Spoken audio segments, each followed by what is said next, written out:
आज एक बड़ा खुशी और तारीखी दिन है हमारी पॉलिटिकल पार्टी के लिए कि बिहार प्रदेश में एमआईएम पार्टी को बिहार की जनता ने न सिर्फ अपने वोटों से बल्कि अपनी मोहब्बतों से इतना नवाजा कि मेरे पास अल्फाज नहीं है कि कैसे मैं उनका शुक्रिया अदा कर सकूं। मगर मैं सबसे पहले अल्लाह सुब्हाना व तआला का शुक्रिया अदा करता हूं कि अल्लाह के फजल व करम से मजलिस इत्तेहादुल मुस्लिमीन को एक तारीखी कामयाबी बिहार में मिली है। मैं साथ ही साथ जो हमारे बिहार प्रदेश के अध्यक्ष हैं जनाब अख्तर ईमान साहब का और जनरल सेक्रेटरी आफ्ताब साहब का, आदिल साहब का और तमाम बिहार के मेरे पार्टी के जिम्मेदारों का शुक्रिया अदा करता हूं कि उनकी बड़ी सख्त जिद्दोजहद और मेहनत रही और उसी मेहनत का नतीजा रहा कि आज हमको एक बहुत बड़ी कामयाबी हासिल हुई। साथ ही साथ में हमारे जो एमआईएम पार्टी के ऑब्जर्वर जनाब माजिद साहब जो हैदराबाद के साबिका मेयर रहे हैं, जो पिछले 5 साल से रेगुलर बिहार को जा रहे हैं और अख्तर ईमान साहब के साथ उन्होंने पार्टी को मजबूत किया है, मैं उनका और जो हैदराबाद से महाराष्ट्र से इम्तियाज़ जलील साहब आए, डॉक्टर गफ्फार कादरी, सैयद मोइन, फिरोज़ लाला और उत्तर प्रदेश से हमारे शौकत साहब, ये तमाम लोग वहाँ पर आकर कई दिन 20 दिन कैंप किए, मेहनत किए, इनका भी मैं शुक्रगुजार हूँ। मैं इस मौके पर जनाब कुशवाहा साहब का, बहन मायावती का, देवेंद्र यादव साहब का, राजभर साहब का भी शुक्रिया अदा करता हूं कि हम लोग उनके साथ ग्रैंड डेमोक्रेटिक सेकुलर फ्रंट बनाए, हमने साथ इलेक्शन लड़ा। और मैं सीमांचल की जनता का दिल की गहराइयों से उनका शुक्रिया अदा करता हूं कि उन्होंने मजलिस के उम्मीदवारों को कामयाब किया और मैं उनको तयक़ुन देना चाहता हूं कि हमने हमेशा इस बात को कहा है कि जब हमने बिहार में अपनी सियासी सफ़र का आगाज़ किया तो हम इस बात का वादा किए थे और आज भी हम ये कह रहे हैं कि हम सीमांचल से इंसाफ कराएंगे। सीमांचल की सरजमीन पर बसने वालों से पिछले 60 साल से इंसाफ नहीं हुआ। वो न सिर्फ बिहार बल्कि पूरे भारत का सबसे पिछड़ा इलाका है, इसीलिए सीमांचल से इंसाफ की लड़ाई ये जारी रहेगी और जो हमको सीमांचल की जनता ने हमारे उम्मीदवारों को वहां पर विधायक बना है, इंशाअल्लाह ताला हम उनके भरोसे पर पूरा उतरने की कोशिश करेंगे। जो वहां के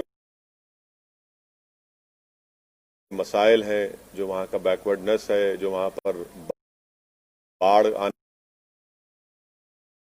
के बाद जो जमीन कटती है, वहां पर स्कूल, डिग्री कॉलेजेस नहीं है, अस्पताल नहीं है, ये सब चीजें हैं जिस पर हमको हमारे पूरे विधायक मिलकर इस पर पूरी कोशिश करेंगे और जो भरोसा और एतमाद हम पर किया गया है, हम इंशाअल्लाह ताला उसकी पूरी मेहनत करेंगे और जो हमने आवाम से वादे किए थे उसको पूरा करने की हम पूरी कोशिश करेंगे। मैं फिर से बिहार प्रदेश की जनता का शुक्रिया अदा करता हूं। आपने हमको अपनी मोहब्बतों से, अपने आशीर्वाद से, अपने वोटों से नवाजा है। हम 21 कैंडिडेट खड़ा किए थे और उसमें से 5 कामयाब हुए हैं। जहां पर हमको कामयाबी नहीं मिली, हम वादा कर रहे हैं कि हम फिर से वहां पर जाएंगे। क्यों हमको नाकामी हुई, उसकी क्या वजूहात हैं, उसको हम अपनी कमजोरियों को दूर करेंगे और बिहार में हम इससे ज़्यादा हम एक बड़ी पॉलिटिकल फोर्स बनने की पूरी कोशिश करेंगे। मैं साथ ही साथ बिहार की जनता का भी शुक्रिया अदा करता हूं कि उन्होंने इस कोरोना के वायरस के दौरान भी निकलकर अपने वोट का इस्तेमाल किया। ये बड़ा ही उनका बेबाकी का काम था और बड़ा ही बहादुरी से उन्होंने निकलकर भारत की जमहूरियत को, बिहार के जमहूरियत को इलेक्शन में हिस्सा लिया। मैं उनका भी शुक्रिया अदा करता हूँ। सर, ये जिससे आपने बिहार में आमद की थी अपनी, उस सीट को, किशनगंज की सीट को आप हार गए, क्या करोगे? मैंने जैसा कहा अभी कि यकीनन कोई ना कोई कमज़ोरी होगी, खामी होगी, जिसकी वजह से हमने वहाँ की आवाम का एतमाद हासिल नहीं कर सके। इस पर हम बैठकर बात करेंगे जनाब कमरुल्लाह साहब से और उन कमज़ोरियों को दूर करेंगे और इंशाअल्लाह ताला हम दोबारा उस सीट को उस पर कामयाबी हासिल करेंगे। सर, आप तकरीबन 15 दिन वहाँ पे कैंपेनिंग की है और 50 से भी ज़्यादा सभाएं की है, तो कैंपेनिंग के दौरान आपने क्या देखा और ये जो नतीजे आए हैं उसको कैसा आंकते हैं सर? मैं वहाँ पर 65 सभाएं मैंने की जनाब कुशवाहा साहब के पार्टी के कैंडिडेट्स के लिए, बहुजन समाज पार्टी के कैंडिडेट्स के लिए, और फिर उसके बाद हम अपने पार्टी के कैंडिडेट्स के लिए कैंपेनिंग में हिस्सा लिए। तो हमारा तो मकसद ये था कि हम कुशवाहा साहब को अपना चीफ मिनिस्टर कैंडिडेट बनाकर पेश किए थे। हम तो इस डेमोक्रेटिक सेकुलर फ्रंट के लिए हम मेहनत कर रहे थे। अब तक जो नतीजे आए वो हमारी क्या बोलना चाहिए, हमारी ख्वाहिश के बरक्स हैं, उसका अपोजिट है। अब जो नतीजा है जो भी है, अब तक जितना आया, अभी काउंटिंग चल रही है, ये तो बिहार की जनता का फैसला है और जमहूरियत में आवाम का फैसला जो होता है वो नतीजा वही निकलता है। तो अब मैं कौन होता हूँ जब इतने बड़े बड़े सेफोलॉजिस्ट उनके प्रेडिक्शंस गलत निकले। तो असदुद्दीन ओवैसी तो ट्विंकल ट्विंकल लिटिल स्टार है, तो हम तो अपना जो काम करना था हम किए। अब देखिए फाइनल नतीजा जब आता है जब ही कुछ बताया जा सकता है। तो फाइनल नतीजा अगर जरूरत पड़ी तो क्या आरजेडी के साथ जाएंगे सर? देखिए प्रसाद साहब, हमारी लड़ाई जो है सीमांचल के इंसाफ की लड़ाई रही है और मैंने अभी शुरुआत में ये कहा कि सीमांचल न सिर्फ बिहार बल्कि भारत का सबसे बैकवर्ड एरिया है और जितनी पार्टीज को उनको सत्ता मिली, इख्तदार मिला, उन्होंने सीमांचल से इंसाफ नहीं किया।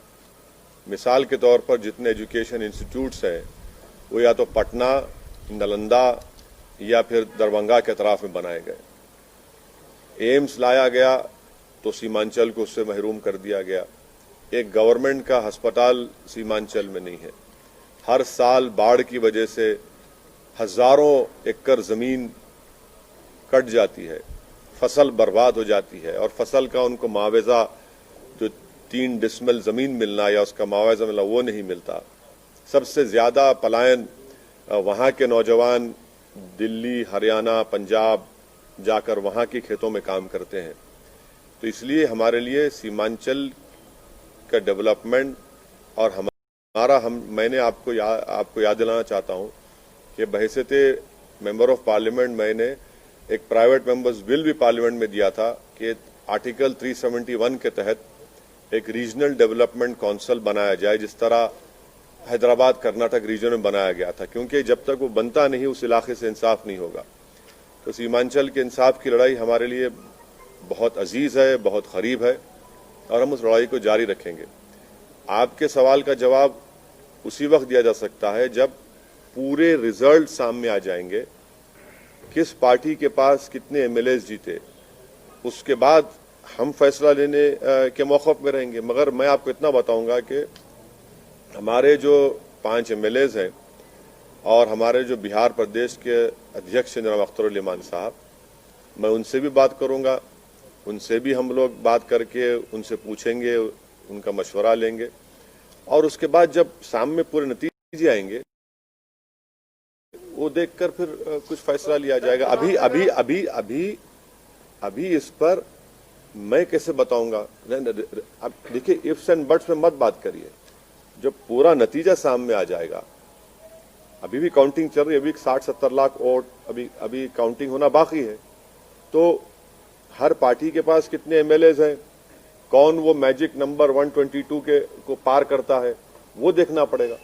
इकरार भी नहीं है, इनकार भी नहीं है कि सीमांचल के डेवलपमेंट को लेकर अगर कोई धड़ा कॉमन मिनिमम प्रोग्राम के साथ सीमांचल के डेवलपमेंट को लेकर आपके सामने आता है तो क्या आप उसका समर्थन करेंगे? पहले तो रिजल्ट तो आने दीजिए ना। देखिए पहले तो रिजल्ट, पूरा फाइनल रिजल्ट आने दीजिए। साफ है सर, नहीं, क्या साफ है बताइए? मेरे तो साफ नहीं दिख रहा।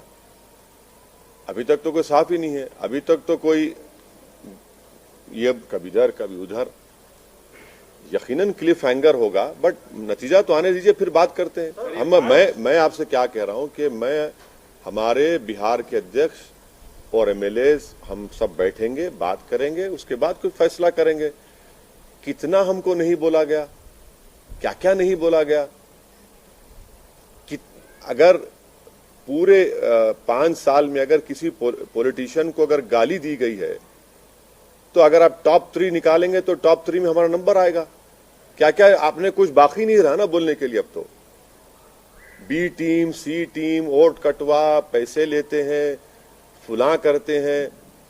अब हम हेलीकॉप्टर में उड़ रहे तो कहा कि पेट्रोल फुला डाल रहा है, रिजल्ट आ रहे हैं तो कोई कहता है कि देखो इनका एक काम हो गया। तो ये सब बातें भी तो सामने है ना हमारे, तो ये तो देखना पड़ेगा। हम बैठ के बात करेंगे। लेकिन सर जो सवाल जो अभी किया वो उसी सवाल को मैं फिर से बोल रहा हूँ। सीमांचल का विकास सबसे इम्पोर्टेंट है और उसके लिए सरकार बनाने में कोई भूमिका आप अपनी पाते हैं या सरकार को कुछ इस तरह का सपोर्ट करना, जैसे तेलंगाना में एक व्यवस्था है कि बाहर से सपोर्ट कर देना या उसको समर्थन घोषित कर देना। एक मिनट, तेलंगाना में टीआरएस को किसी की जरूरत है? नहीं है ना। यहाँ पर पूरा रिजल्ट आ जाने दीजिए, नंबर्स आने दीजिए, फिर अब मैं आपके सामने हाजिर होता हूँ। मैं कहाँ जाऊंगा भाग के आप लोगों छोड़ के?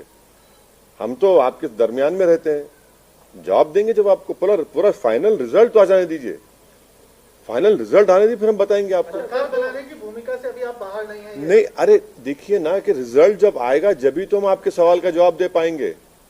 आप इस पोजीशन में मुझे बोलेंगे स्पेकुलेट करो, मैं क्यों स्पेकुलेट करूंगा?